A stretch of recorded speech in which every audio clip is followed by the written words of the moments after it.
ആദ്യ ലോകകപ്പ് വേദി സ്റ്റാർട്ടിങ്ങിൽ വെറും 10 മിനിറ്റിനുള്ളിൽ തന്നെ സ്റ്റേഡിയത്തെ മുഴുവൻ ആവേശത്തിൻ്റെ കൊടുമുടിയിലെത്തിച്ചാണ് അവൻ തൻ്റെ വരവ് പോലും അറിയിച്ചത്. 19 വയസ്സ് തികയതിനു മുമ്പേ ഇത്രയും ഭീകരമായൊരു തുടക്കം മറ്റാർക്കെങ്കിലും സാധിച്ചിട്ടുണ്ടോ? ചരിത്രം ചിലരെയൊക്കെ തേടിയെത്തും. എന്നാൽ യമാൽ അതിനെ വേട്ടയാടി പിടിച്ച് അതിനു മുകളിൽ നൃത്തം ചെയ്യുകയാണ്.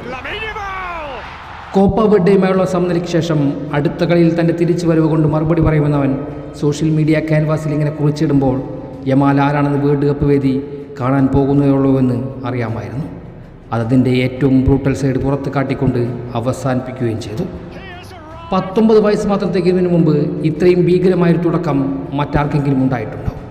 15-ാം വയസ്സിൽ സീനിയർ അരങ്ങേറ്റം, 16-ാം വയസ്സിൽ ബാഴ്സയുടെയും സ്പെയിൻ്റെയും അഭിവാചക സ്റ്റാർട്ടർ, 17-ാം വയസ്സിൽ യൂറോ ചാമ്പ്യൻ, ടൂർണമെൻറ്റിലെ ഏറ്റവും കൂടുതൽ അസിസ്റ്റുകളും MVP പുരസ്കാരങ്ങളും, 17-ാം വയസ്സിൽ ഡൊമസ്റ്റിക് ട്രബിൾ, 18-ാം വയസ്സിൽ ബാഴ്സയുടെ 10-ാം നമ്പറിന് അവകാശി, ബലോൺ ഡിയോർ മത്സരാർത്ഥി, 3 തവണ ലാ ലീഗ ചാമ്പ്യൻ. എന്ത് കഥയാണിത് ആരംഭിക്കാൻ പോകുന്നത്?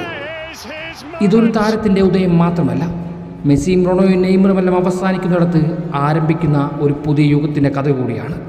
പക്ഷേ മെസ്സിക്ക് റൊണോ ഉണ്ടായതുപോലെ റൊണോയ്ക്കൊരു മെസ്സി ഉണ്ടായിരുന്നതുപോലെ അവനൊപ്പം മറ്റൊരു പേര് ഉയർന്നു കേട്ടിട്ടില്ല എന്നത് മാത്രമാണ് നിരാശ. പക്ഷേ അവൻ്റെ വരുംകാലം ദർശിക്കേണ്ടതുണ്ട്, ആസ്വദിക്കേണ്ടതുണ്ട്. കാരണം ഫുട്ബോളിൽ മുമ്പൊരിക്കലും ദർശിച്ചിട്ടില്ലാത്ത ഒരു കാലഘട്ടത്തിൻ്റെ പ്രഭാതത്തെയാണ് നമ്മൾ ഇന്നിൻ്റെ നാളുകളിൽ സാക്ഷ്യം വഹിച്ചുകൊണ്ടിരിക്കുന്നത്. അതെ, വരുംകാലം സുവർണമാക്കാൻ ലമീൻ യമാൽ എന്ന ദൈവപുത്രൻ അവതരിച്ചു കഴിഞ്ഞിരിക്കുന്നു.